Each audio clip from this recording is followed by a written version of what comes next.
Missing someone with all your missing someone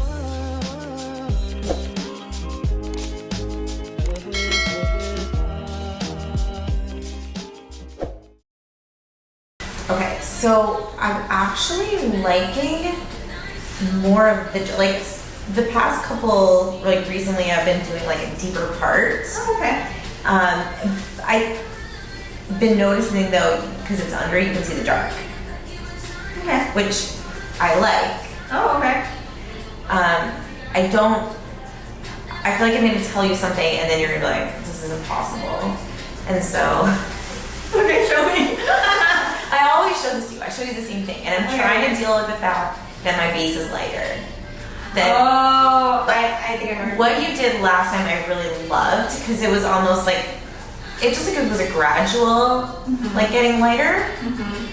And I can show you that picture that I showed you that last time, and I liked that, but I want to keep more of that dark, or like some of my natural color at the top.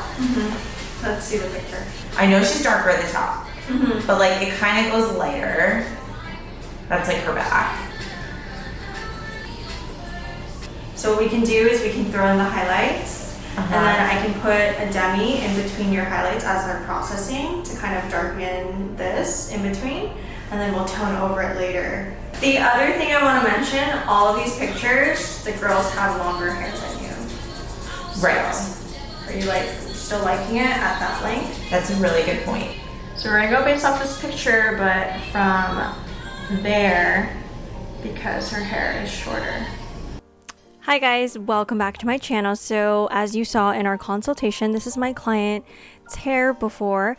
We haven't touched her hair in about like a few months or so. So this is just like her old balayage that's pretty much grown out, and she loves the way that it's grown out. It's very dimensional, and she likes that a lot of the dark is still in there. So we want to kind of work on today, working on blending out her roots. The other thing that since she's been coming to me, you can see from the photos that she was showing me, all of those clients, their base is a lot darker than hers. Like I would say her natural hair color is about a level 7, maybe like a level 6. But she just generally isn't as dark as a lot of the girls' photos that she was showing me. And so previously in her other appointments, I told her that it probably would be best to just do highlights and kind of work with something that matched her natural hair color.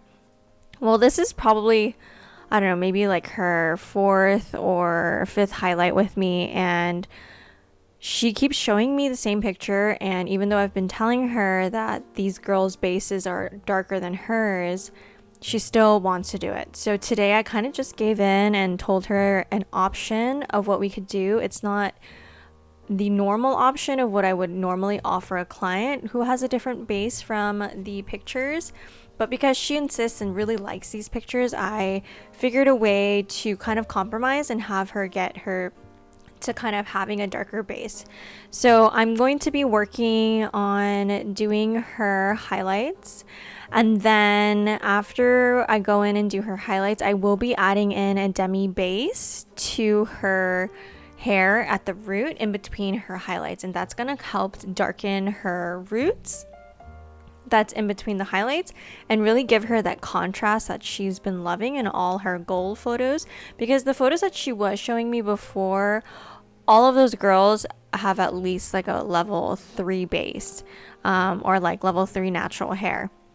And so today we're not going to be going that dark on her. We'll go to like somewhere in between what she is right now. So I'm going to be going in later with a level 5 natural with a demi to kind of darken her hair in between and give the illusion that she naturally has dark hair when really she naturally has a lighter base.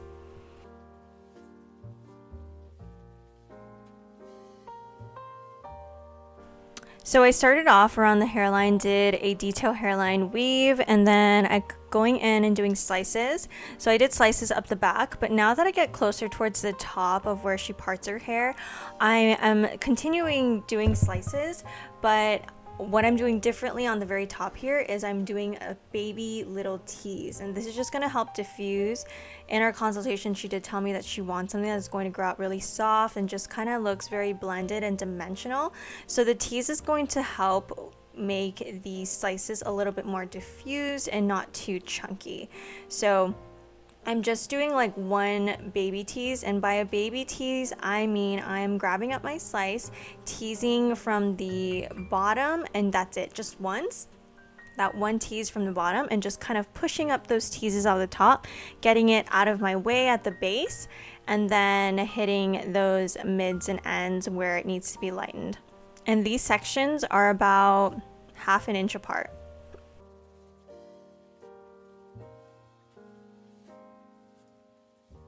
So for my lightener, I'm using the Danger Jones powder lightener. This lightener is great even for finer hair, and I mixed up a bowl of their 5 and 20 volume to start off with, and then I've kind of just switched over to 20 volume for the rest of this application.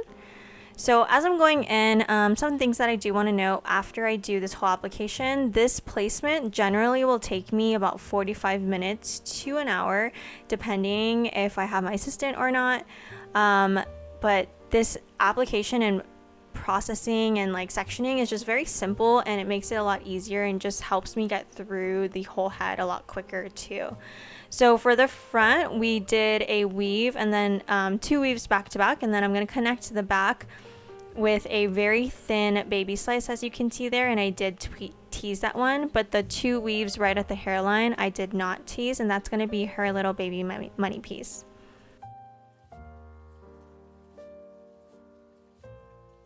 And then for the sides, I did a little baby light weave there to connect that top money piece to the side money piece. And then I'm just going to go straight into that weave above the ear and continue doing my slicing pattern. And so there is my weave. And when I do these slices, I am doing about 1/2 inch up the head. So right here, I'm not doing a teasy slice. I'm just doing a normal slice.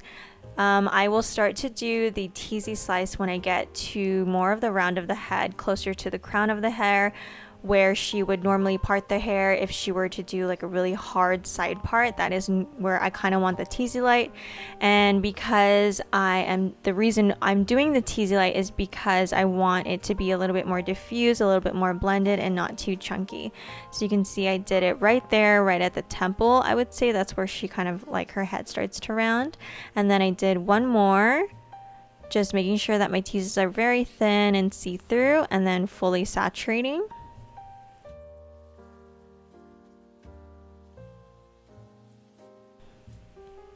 So now I'm going to go in with her demi-base. So I am using the Danger Jones gloss toners for these. I did the 5-0, which is a level 5 natural, and I just used it with their 5 volume, which is their gloss developer.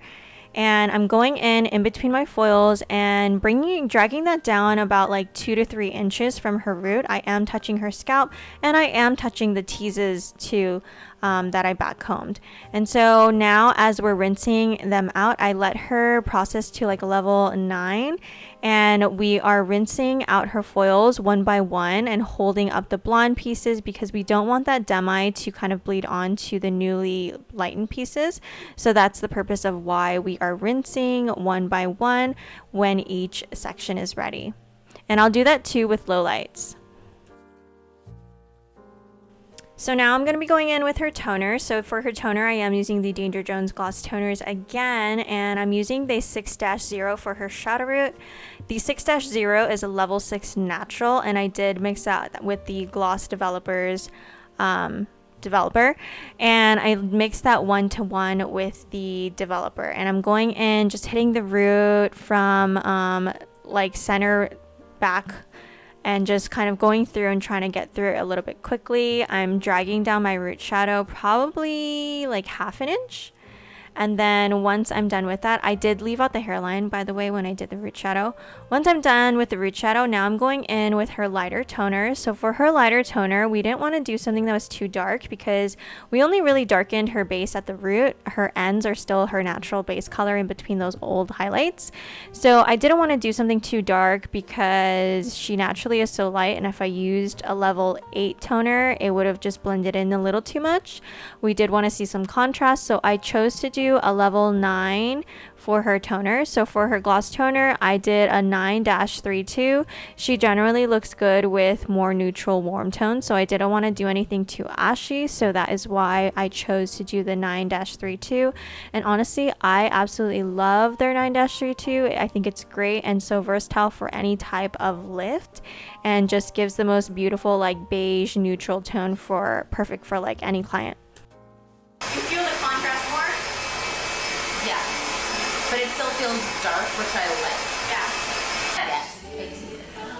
I also like that it gets lighter. And it looks more blended on top. Yes. Alrighty guys, so here is the final look from this result. We absolutely loved it, and at first she couldn't tell the difference by adding the base, but I did show her an old photo of what her hair normally looks like when we do it without darkening her base, and she could immediately tell the difference. So we loved it, and we're just gonna see how this completely fades out. Generally a demi-permanent on natural hair should technically fade out, but we did put her under the heat and she does have a bit of finer hair, so we're gonna see how this takes on her hair. Alrighty guys, that is it for this week's episode. Thank you guys so much for watching and tuning in, and as always, I will talk to you guys next week.